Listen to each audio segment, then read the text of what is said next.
This is the first video in a trilogy aimed at demystifying the Laplace transform, a powerful tool for studying differential equations. Although we won't dig into the Laplace transform itself until the next two chapters, everything that we cover here sets up the mental frameworks and the prerequisite knowledge that make understanding that transform as easy as I know how. This video is a lot more than just preamble, though. It's a very fun lesson in its own right about how one of the most famous equations in all of math enables a bizarre trick for solving an equation that is used ubiquitously throughout physics. The main characters throughout this chapter and the next two are exponential functions, and I'm always going to be writing these as e to the s times t. Here we think of t as being time, and then s is just some number, determining which specific exponential we're talking about. One of the big aims of this video is to motivate, using physics, why it's useful to give s the freedom to take on not only real number values, but complex ones as well. But wait a minute, what does it even mean to shove a complex number into an exponent? Here, I imagine there's a bit of a divide in the audience. You see, there's some regular viewers of math videos online for whom the specific case of plugging in pi times I is a little bit cliched by this point. It is amply covered by many videos on YouTube. But on the other hand, most students find this to be an understandably baffling notion. Given how absolutely fundamental this is to everything that follows, even if you fall into that first camp, I hope you'll agree that it's worth kicking things off here by reviewing a very beautiful and visual way to understand what this idea is all about. The nice part is that what follows doubles as a gentle warm-up for visualizing and thinking about differential equations. You start with the fact that e to the t is its own derivative. And really you should think of this as what defines the number e. Exponentials with other bases will have derivatives that are proportional to themselves, but e is the special number such that that proportionality constant is 1. Now very often in a calculus class you visualize derivatives as slopes of graphs, that's all well and good, but it's not the only way. You should get in the habit of flexing your mind a bit more. For example, let's say you think of this as telling you the position of some point on the number line as a function of time. Then what the derivative expression is telling you is that at every moment, the velocity vector must look identical to the position vector. And more specifically, because you know that e to the 0 equals 1, anything to the 0 is 1, you also have an initial condition. It's telling you start at the number 1. So at the very first moment, the velocity is also 1, meaning it's pointed to the right, but the farther to the right the position gets, the faster it must move. So even if you had never heard of the function e to the t or exponential growth, this property alone is enough to give you a very visceral feeling for how it gives a value that grows and at an accelerating rate. But what if there was some constant in that exponent, like e to the 2 times t? Well, by the chain rule, the derivative is then 2 times the function itself, and reading this dynamically, it's telling you the velocity vector is always 2 times the position vector. Again, the farther to the right the position gets, the faster it must move, but this time the feeling is that that growth gets out of hand all the more quickly. What if that constant was negative, say negative 0.5? Well, once again, by the chain rule, the derivative of this function is negative 0.5 times the function itself. So at every moment in time, that velocity vector looks like a 180-degree rotation of the position vector, but scaled down to be half its length. This means you start moving to the left, but as you approach 0 with a smaller position vector, that velocity must get proportionally smaller. So it approaches 0, but at an ever-slowing pace. This, of course, is exponential decay. But now for the fun part, why we're here in the first place. What if that constant was an imaginary number, I, the square root of negative 1? Again, the chain rule tells us that the derivative of this function is going to be I times the function itself. Geometrically, multiplying by I acts like a 90-degree rotation. So this is telling you velocity always has to be perpendicular to position. For anyone who's a little bit rusty or needs a quick review with complex numbers, let's say you have an arbitrary complex value, a plus bi, which you typically draw in the 2D plane like this. The easiest way to think about multiplying by I is to go component by component. A times I ends up on this vertical imaginary line, and then bi times I is bi squared, which is negative b. This is where you actually use the defining property of I. And you'll notice each of those two individual components is rotated 90 degrees, so the sum as a whole also has to get rotated 90 degrees. Looking back at the equation, where this time, evidently we must be thinking about position as being in the complex plane, even if you had never heard of raising e to an imaginary number, and even if it's not clear at first what that would actually mean, the expression is telling you that this value has to move in such a way that the velocity vector is always locked to be a 90-degree rotated copy of the position vector. The only motion that satisfies this criterion is rotation around a circle. And you can be more specific. Because the initial position is 1, that velocity vector always has a unit length. So this tells you how fast you have to move. Your point wanders around that circle in such a way that it traces 1 unit of arc length for every unit of time. For example, to get one of the most famous equations in all of math, if you wait for pi units of time, you end up precisely halfway around the circle. This is why e to the pi times I is -1. One thing that's always worth emphasizing to any students initially confused by this expression is just how misleading the notation is. When you input a complex value, the expression really has very little to do with repeated multiplication, and honestly not that much to do with the number e. The computation that it refers to is plugging in the input into this infinite polynomial, the Taylor series for e to the x. It's actually very fun, I think, to take a moment to interpret the literal meaning of plugging in something like pi times I. For each one of these polynomial terms, as you take a higher power, each extra factor of I rotates you another 90 degrees, and then the pi to the n divided by n factorial terms initially grow, but then they shrink as that denominator takes over, and you end up with this spiraling sum that converges to -1. Now that said, it is not at all obvious just looking at this infinite polynomial that if you change the value t in the expression e to the I times t, you're going to end up walking around a unit circle. This is why focusing on the property of being its own derivative is a lot more helpful than focusing on the underlying computation. In practice, people get used to using the expression e to the x as a notational shorthand here and really think nothing of it. Throughout this lesson, I'm going to be pulling up a complex plane representing possible values for this number s, and for each point on this plane, I want you to be able to think about the corresponding exponential function e to the s times t. We were just talking through what happens when s is equal to I. On the lower right, I can show you how that output changes with time, and then on the top right, I might show a graph where, in order to fit it on the screen, I'll typically only graph the real part of that output with respect to time. In this case, it looks like a cosine wave. If s is a different imaginary number, something like 2 times I, it means you rotate at a different rate. And on the one hand, this is obvious. Throwing in a 2 in front of the time obviously moves you twice as fast. But again, I think it's kind of fun to read what the derivative expression is telling you dynamically. In this case, you can read it as saying the velocity is always a copy of the position vector, rotated 90 degrees, but stretched to have a length of 2. More generally, it's common to label this imaginary part with the Greek letter omega, which describes the angular frequency of the motion. In other words, how many radians of arc length does it traverse around the circle per unit time?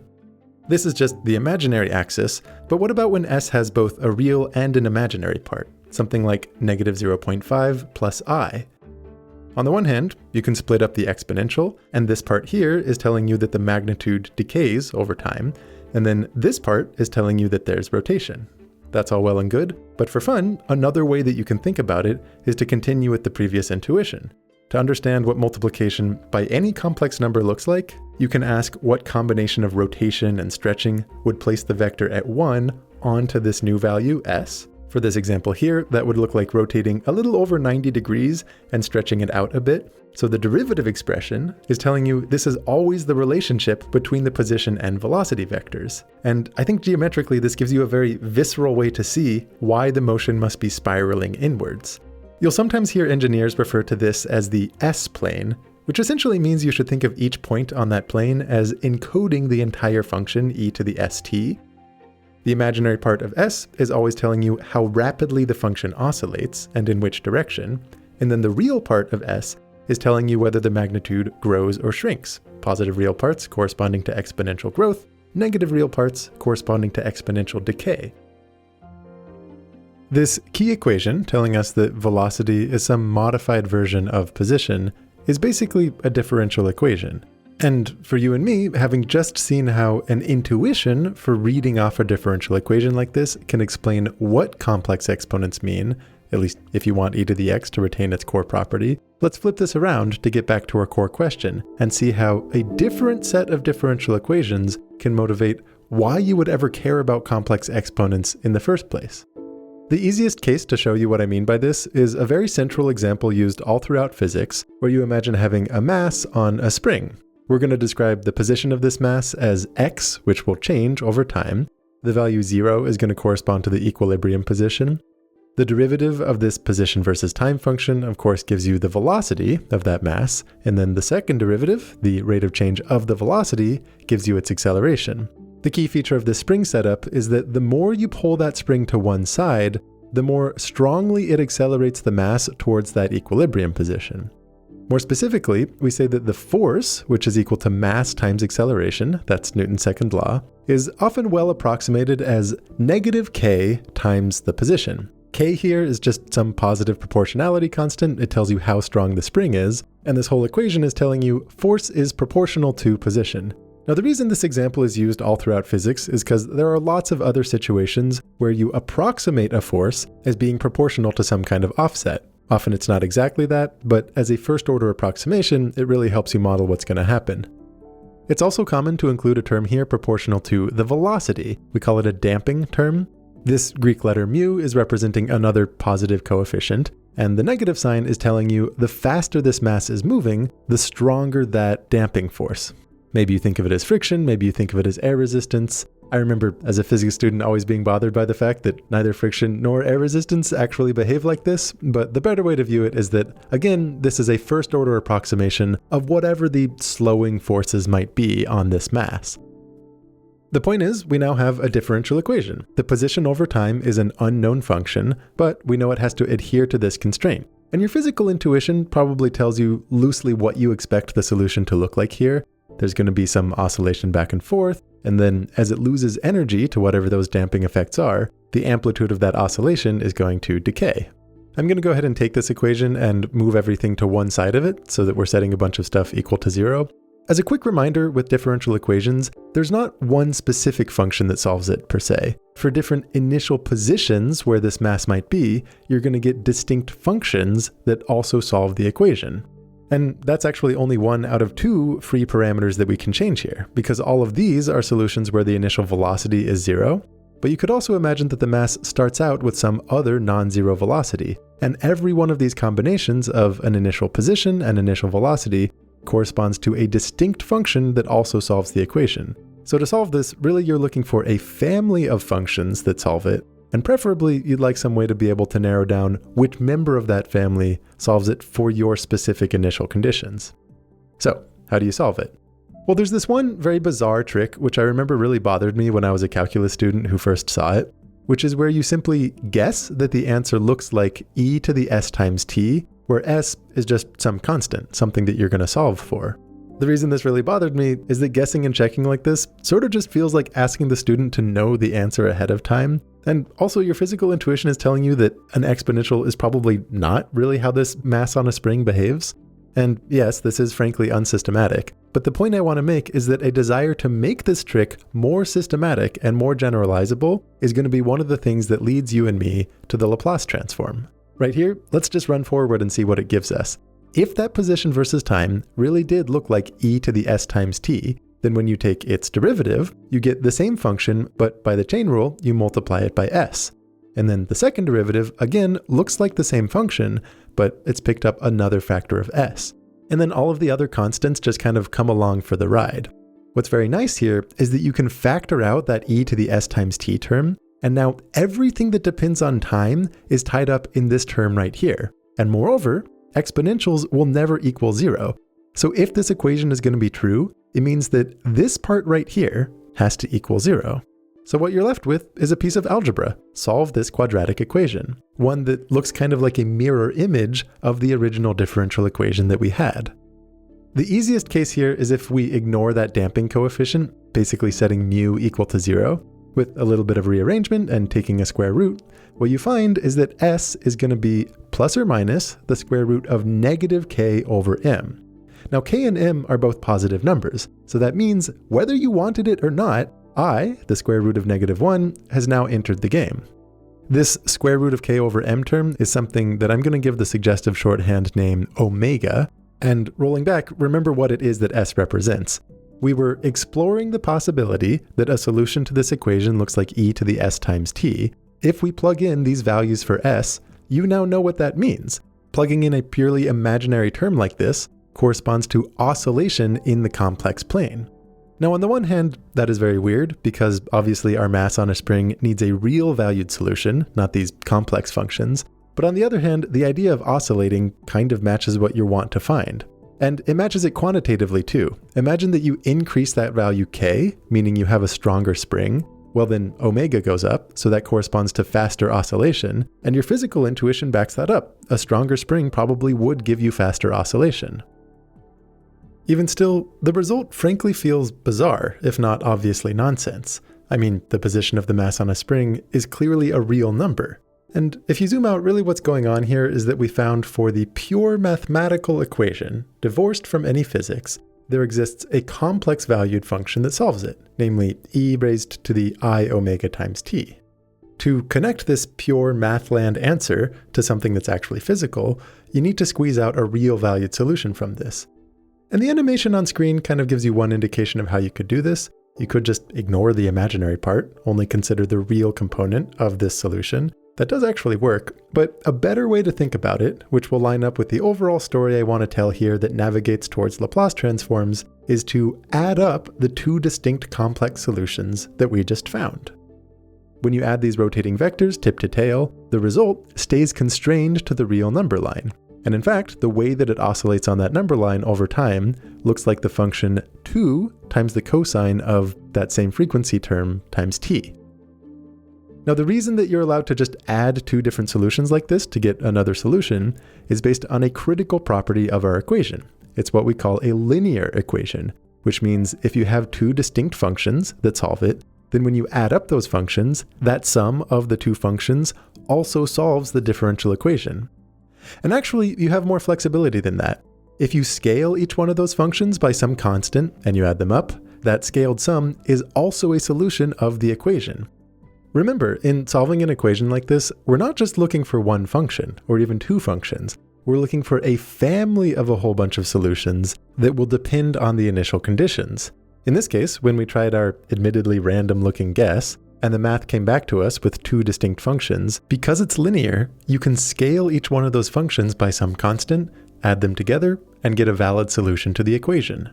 And those scaling coefficients don't have to be real numbers. Those could also be complex numbers, which in this case affects the initial angle of each of those rotating vectors. The family of all possible functions you can get by tuning these two coefficients is the family of all possible solutions to the original equation. And most of these solutions are complex valued functions, but the real valued solutions are a special case of those, and which one you want depends on the initial conditions. For example, if the initial position is supposed to be 2 and the initial velocity is supposed to be 0, then you get a valid answer by setting both of these coefficients to be 1, basically meaning you're just adding the two solutions we found earlier.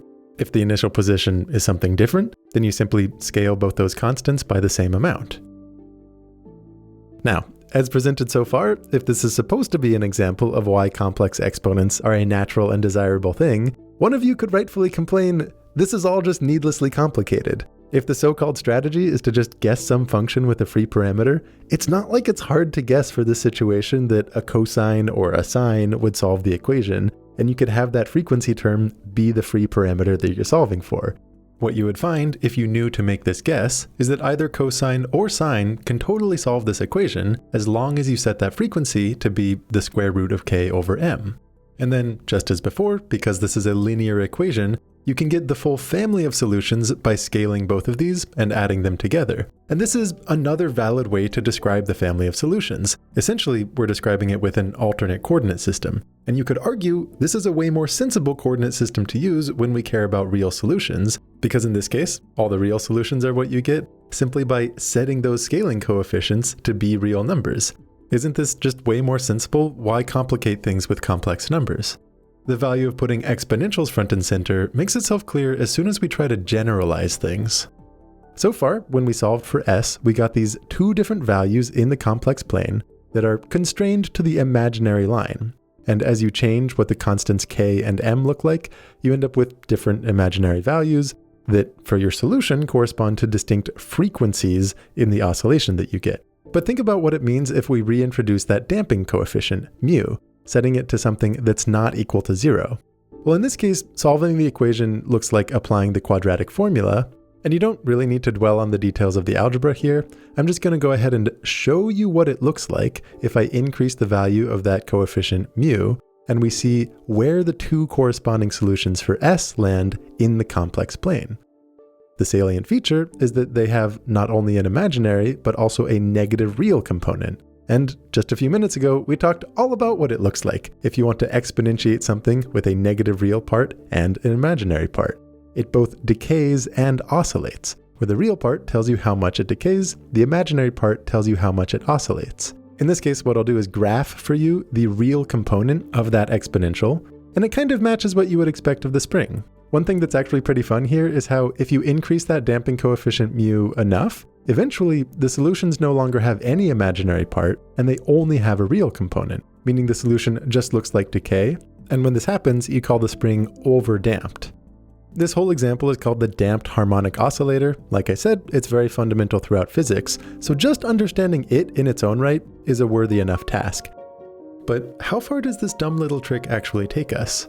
The straightforward way that you can generalize it is for any equation that looks like this, where you're taking a bunch of higher order derivatives, you're scaling each one by some constant, you add them all up, and you set the result equal to 0. In that case, everything we just did works essentially the same way. If you substitute e to the st for x, then all of these derivative terms look just like that, but each one picks up an additional factor of s. This lets you factor out all of the exponential parts, leaving you with a certain polynomial in s that you want to equal 0. One of the most fundamental facts in algebra, literally called the fundamental theorem of algebra, is that polynomials can always be factored into linear terms, like this, exposing n roots to the equation, as long as you give those roots the freedom to maybe take on complex number values. So for example, if this was some 5th degree equation, your solutions might look something like this in the S-plane. Just like the oscillator example, this is basically the math telling you, hey, e to the st can absolutely be a valid solution as long as you set s equal to one of these values. And just as before, this is a linear equation, so you can find the family of all solutions by scaling each one of these exponentials and adding them together. All of these constants are like knobs and dials that you can tune to your heart's content. They can be real or they can be complex, allowing them to influence both the amplitude and the phase of each term. The specific values will depend on your initial conditions. I am glossing over a certain nuance when it comes to repeated roots, but this is the general idea. Unfortunately, most real-world equations are not simple linear ones like this. For example, the equation for a damped harmonic oscillator has actually come up on this channel before in a video about optics, but it came with a twist. We were studying why light appears to slow down in a medium like glass, causing it to refract. And the key question was to understand why this depends on the color of that light, giving the effect of a prism.